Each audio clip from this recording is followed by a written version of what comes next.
আপনারা দেখছেন এক টুকরো পৃথিবীর খবর নিউজ বাংলা। আপনাদের কথা নিউজ বাংলার খবর।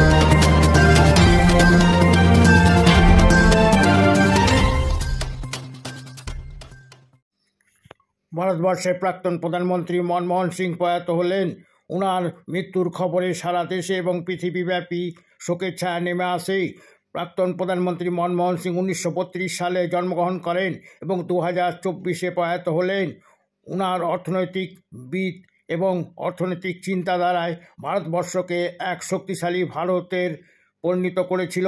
আজ ওনার মৃত্যুর খবরে সারা দেশে শোকের ছায়া নেমে আসে। প্রাক্তন প্রধানমন্ত্রী মনমোহন সিং একজন বিশ্ববিখ্যাত অর্থনীতিবিদ ছিলেন। ওনার নামে মনমোহন স্কলারশিপ অর্থনৈতিক বিশ্ববিদ্যালয়গুলিতে সারা পৃথিবীব্যাপী চালু আছে। ওনার মৃত্যুর খবরে বিভিন্ন অর্থনৈতিক বিশ্ববিদ্যালয়ে শোকের ছায়া নেমে আসে। ওনার মৃত্যুর খবরে সবাই দুঃখিত এবং news reporter Shankar south Bengal থেকে দুঃখিত।